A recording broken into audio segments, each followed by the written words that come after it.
Шыкмаматов ата мекенден кеттим, мандатымдан баш тарттым. Жогорку кеңештеги ата мекен фракциясынын лидери Алмамбет Шыкмаматов депутаттыктан кетүүнү чечти.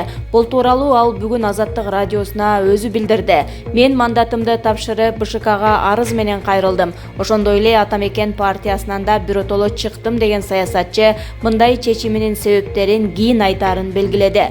Текебаев Өмүрбек Чиркешевич өтө күчтүү саясатчы, мыйзам чыгаруу жаатында астына киши салдырбайт, күчтүү политтехнолог, тажрыйбасы мол, саясий комбинациялардын атасы, харизмасы бар күчтүү лидер жана тарыхый инсан. Бирок ортобуздан карамышы каралап өттү десек болот, деди Шыкмаматов.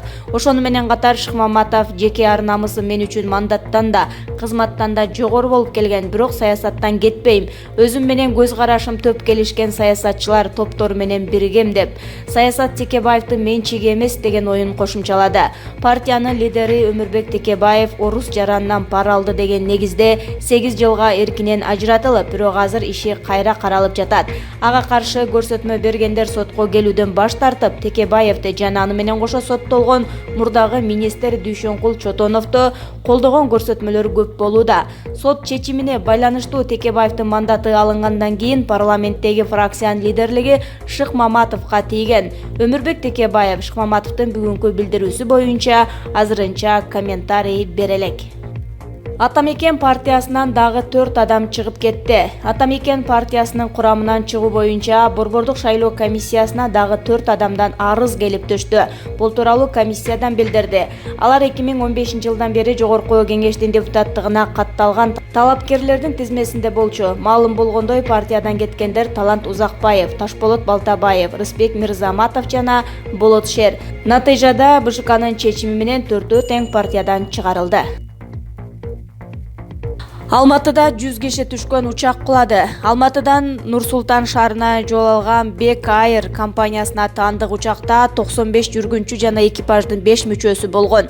Маалымат каражаттары 7 адам каза болгонун жазууда. Алматы аэропортунун маалыматы боюнча учак жергиликтүү саат 7ден 5 мүнөт өткөндө учуп чыгып, бир аз убакыт өткөндөн кийин радардан көрүнбөй кеткен.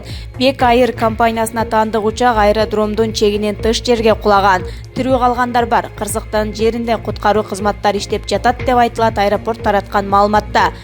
Учак Алматы облусундагы Гүлдала айылынын жанында кырсыкка учураган. Окуя болгон жерде тартылган сүрөттөргө караганда, учак курулуп жаткан имараттардын үстүнө кулаган.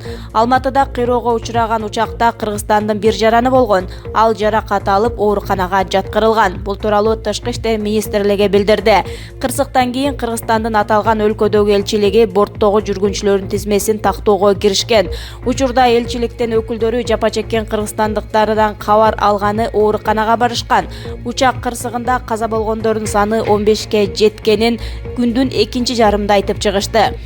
Авиа кырсыктан кийинки алгачкы кадрларды Каргашага кабылган учактын жүргүнчүсү жарыялады. Бул тууралуу чет элдик маалымат булактары жазып чыкты. Жүргүнчү кыз Марал Эрмандын айтымында бардыгы күтүүсүз жана бир ирмемде эле болуп кеткен.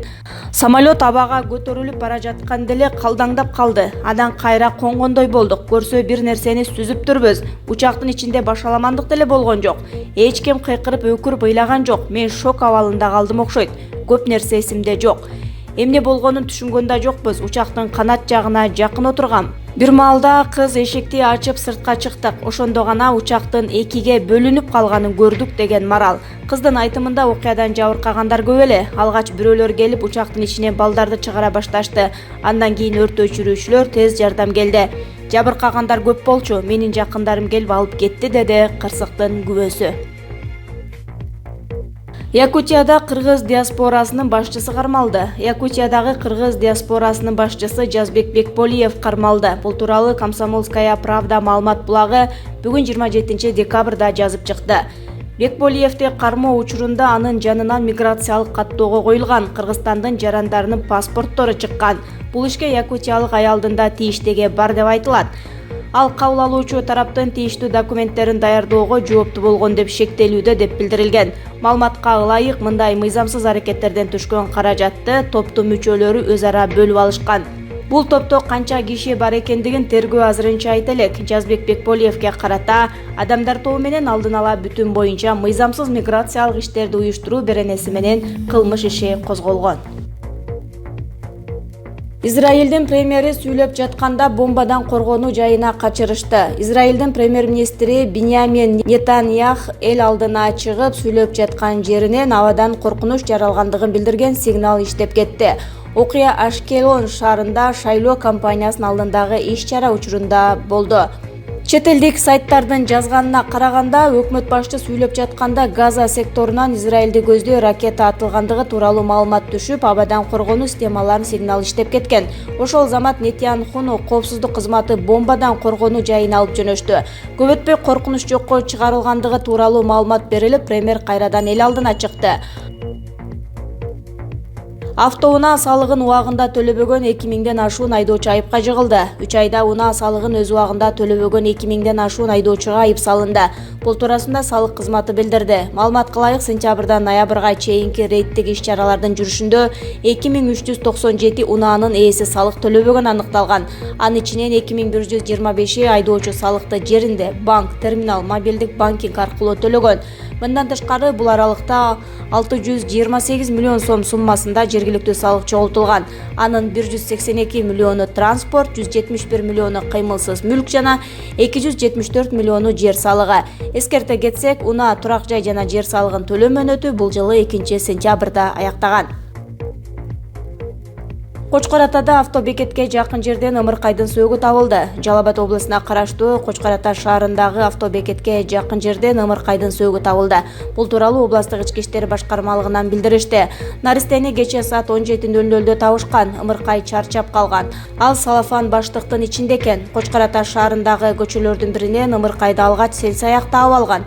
Андан соң аны автобекетке алып барып адамдар көрсүн деген ойдо ымыркай табылган жерге таштаган. Учурда териштирүү иштери жүрүп жатат. Эч ким кармала элек, деди басма сөз кызматынан. Факты кылмыштардын жана жоруктардын бирдиктүү рейстерине катталды. Учурда тергөө иш-чаралары жүрүп жатат, деди областык ички иштер башкармалыгынан. Дарыгерлер 2 жылда 351 тонна курулуш гипсин колдонушкан. Өзбекстанда акыркы 2 жылда медиктер медициналык гипстин ордуна 351 тонна курулуш гипсин колдонушкан. Бул маалымат коррупция менен күрөшүү боюнча Республикалык ведомстволук комиссиянын жыйын учурунда айтылды. Атка минерлер бул маселени Өзбекстанда медициналык гипс өндүрүлбөгөнү менен түшүндүрүштү. Медициналык гипс чыгаруу боюнча ишкана куруу Саламаттыкты сактоо министрлиги тарабынан демилгеленген эмес. Сыныкка курулуш гипсин колдонуу сөөктүн жылышып кетишине, теринин кычышышына жана аллергияга алып келет. Ички иштер министрлиги экстремисттик 44 сайт жана 10 аккаунт тосмолонду. Кыргызстанда бүгүнкү күнгө карата 80 сайт экстремисттик жана террористтик мүнөздө экени аныкталды. Бул тууралуу Ички иштер министрлиги кабарлады. Мекеменин маалыматына караганда, интернеттеги социалдык түйүндөрдө мониторинг жүргүзүлүп, 80 сайт жана 22 аккаунт ушундай багытта экени белгилүү болду.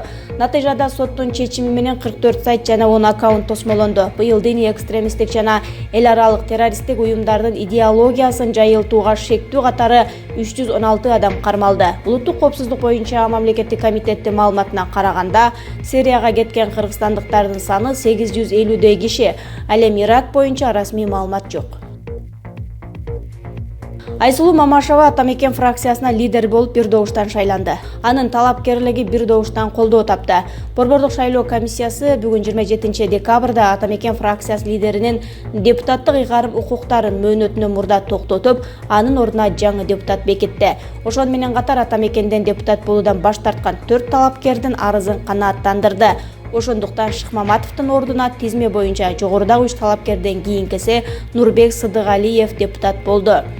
Мамашева 31 жашта. 2008-жылы Кыргыз улуттук университеттин экономика жана башкаруу адистиги боюнча бүтүргөн. 2008-жылы аталган окуу жайдан ишкердик башкаруу адистигине ээ болуп, 2010-жылы магистр квалификациясын алган. 2009-жылдан тартып фирма Дасмя ишканасынын президенти. Ишкер кардарыларды кафеге тартуу үчүн тамакка апийим кошуп турган. Кытайлык ишкер тамактануучу жайына кардарыларды тартуу үчүн салттуу эмес жолду тандаган. Башкача айтканда, ал тамакка апийим кошкон. Бул кылыгы үчүн ишкер камакка алынды. Кытайдын Гуанси автономдук районунда кесме өндүргөн ишкер табакка кошулган купуя сыр татымалы катары апийим кошуп турганын чет элдик маалымат каражаттары жазып чыкты. Полиция мекемеге келген кардардын бирине баңгизатка карата тест алганда ал аныкталып калды. Кардар эч качан баңги колдонбогонун айтып, акыркы жолу Гуансидеги кафеден үлүлдөн жасалган кесме шорпо ичкенин эстеген. Полиция тамактануучу жайдагы капта сакталган үлүлдөрдү текшергенде курамында баңгизаты бар экени аныкталып чыккан. Кафенин ээсинен 76 грамм опий магы алынып, тамактануучу жай жабылды. Ишкер сурак учурунда күнөөсүн мойнуна алып, кардарларды көз каранды кылып, кайра-кайра келтириш үчүн тамактарга баңгизатын колдонгонун билдирди. Ошондой эле ал 4 жылдан бери үйүнүн жанында опий магын өстүрүп келгенин айтып берди. Текебаев күндүн экинчи жарымында интервью берди. Шыкмаматов мандатын тапшырууну бир топ убакыт мурда чечкен. Атамекен партиясынын лидери Өмүрбек Текебаев парламенттеги фракциянын лидерлигинен кеткен Алмамбет Шыкмаматовдун чечими боюнча комментарий берди. Бүгүн журналисттердин суроолоруна жооп берип жатып, Текебаев төмөнкүлөрдү билдирди. Мындан бир топ убакыт мурун Алмамбет Шыкмаматов өз мандатын менин көзүмчө Нурбек Сыдыгалиевке өткөрүп берем деп чечкен. Сыдыгалиев тизмеде 21 болуп турат, бирок анын алдындагы адамдар орун бошотуудан баш тартып жүргөн. Оор татаал сүйлөшүүлөр бул боюнча тынбай болуп турган. Сүйлөшүүлөр жыйынтык берди. Бүгүнкү чечим кырдаал аныктаган керек чечим болду.